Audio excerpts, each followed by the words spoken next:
All right, we're at the final stage now, guys. The fruit of our labor. This is, in fact, a brisket, not a meteorite. Nice and floppy, the way you want it. All right, to properly slice a brisket, you need to know the difference between your point and your flat.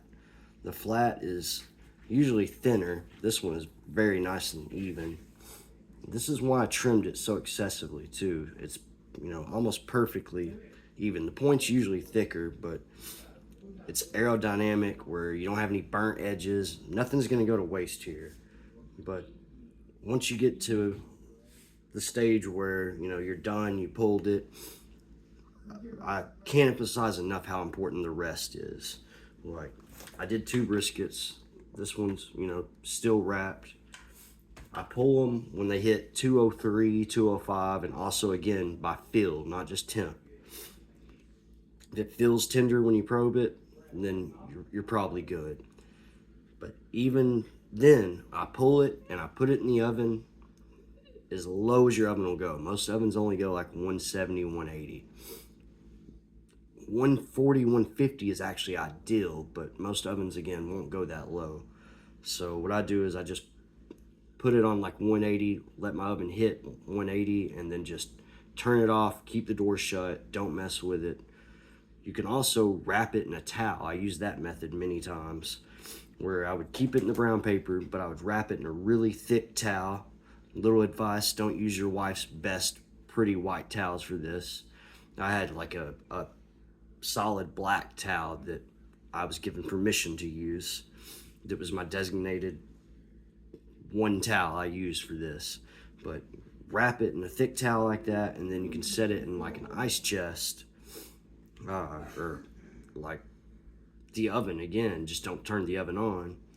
And the longer the rest, the better. I can't emphasize that enough. I think that's where a lot of people mess up. The rest is one of the most important parts of it. People want to just like pull it off of there as soon as it cools down, go to town slicing it, and they end up with a little tougher cut. But the longer you let it rest, the better. You want it to be in that perfect fine line to where it's not falling apart, but it's also tender. But anyway, so this is my point end. I know this, even though it looks like a meteorite.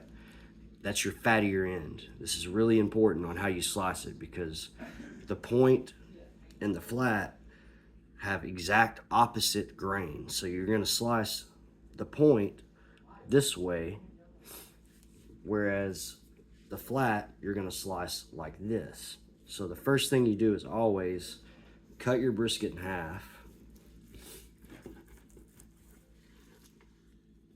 This is the fruit of our labor right here. Look at that squeeze. Oh, beautiful. This is the point. And then a flat, even though it's the lean end, can still be juicy if you've done it right. Look at that beautiful smoke ring too, by the way. Another thing I want to touch on is, especially in Texas, everybody says fat side up. That's a wives' tale. It's a myth. If you're going by actual facts and science, when fat renders, just like water, when it boils up. So if you're doing fat side up, that fat's going to render and just roll off the side of your brisket. You're not going to get the benefit of it. So I really strongly believe that's just a wives' tale. You need to do fat side down. So that way as it renders, the fat boils up into the meat. Also gives you a really nice smoke ring. Anyway, this is the flat, so we're going to set it aside and start on the point.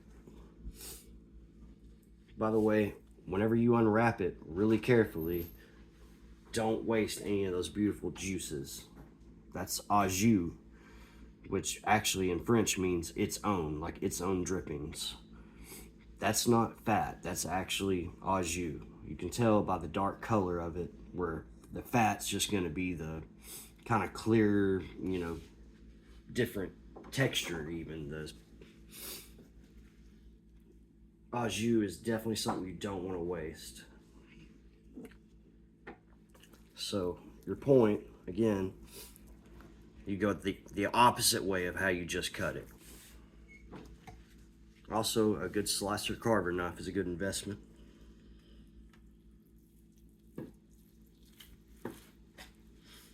Might have got it a little too tender.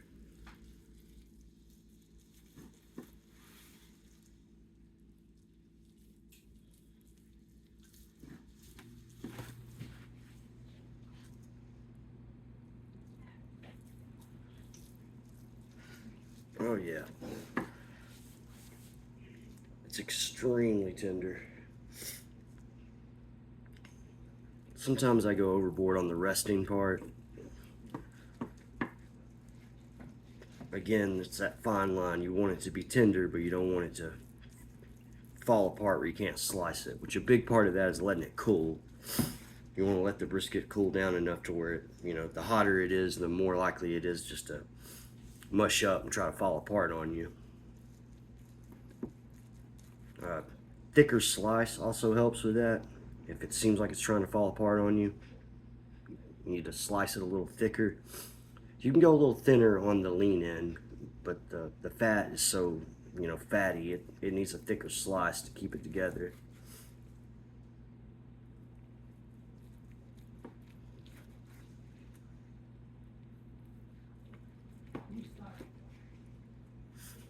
And then that last chunk, I always save that.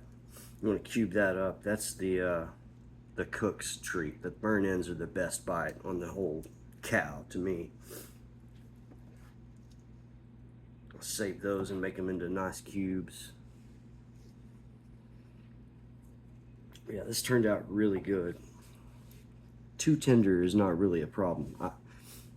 My family actually prefers sliced over chopped, but I mean, if you like chopped beef, then go to town. Let it get as tender as possible, whatever. But I mean, that's about as good as it gets right there. Let's get this nice middle slice. That's what you want to see right there. That's beautiful. The fruit of my labor. I've been at this since 8 p.m. just to show you how long I do practice what I preach on the resting. I started the cook at like almost right at 8 p.m. I let it go all through the night. I'll admit I did fall asleep for an hour or two, let my fire go out, had to restart it. And I think I actually pulled them at like 7:15 a.m. from the wrap stage and then put them in the oven and let them rest. It's now 3:23 p.m. So I let them rest for the majority of the day. This is something you definitely never want to do in a hurry. There is no, with any meat really, you don't go by time. The meat tells you when it's done. But let's slice into this flat, see what it's looking like.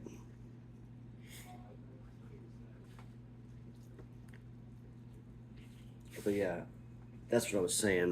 You don't want to get in a hurry on this. This is something that, like, I'm just cooking these briskets. I'm cooking one for a friend and the other one for my family. But there's no special occasion or anything. I'm not serving a party or expecting guests or anything like that. So I could do it at my own leisure. But if I was like actually catering to a party or something, I would always be a day ahead. Don't try to serve or cook the day you're serving. I would always cook the night before. That way you have plenty of time to rest, just in case.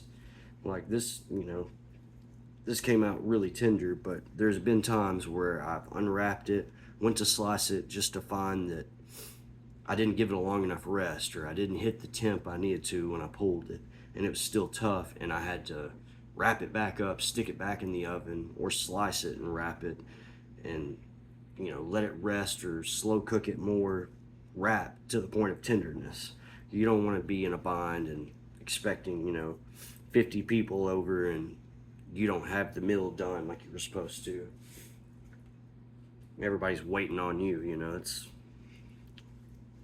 not ideal.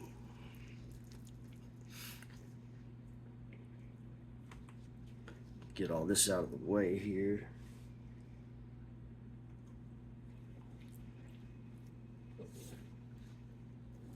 keep all this over here.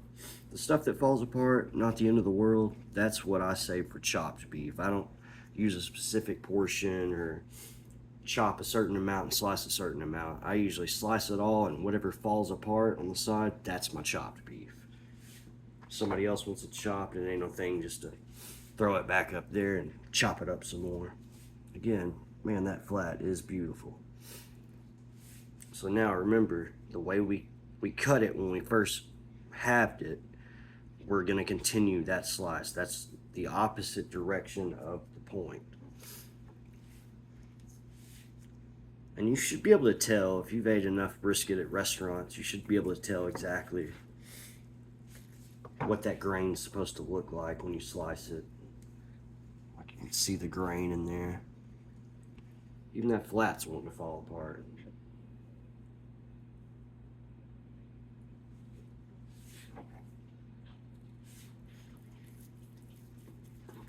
Once we get away from this fattier part, it should hold up a bit better where I can slice it a little thinner.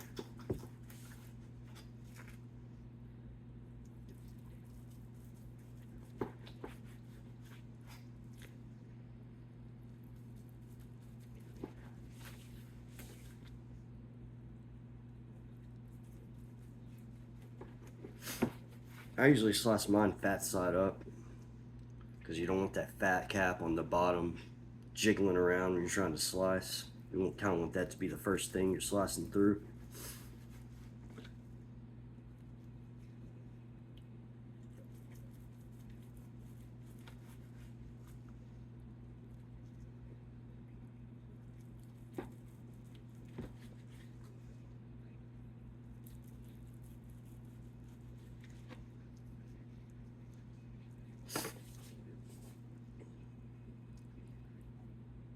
Oh yeah, beautiful.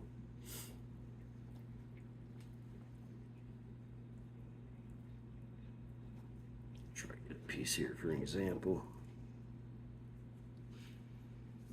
I mean, you just see it just falls apart.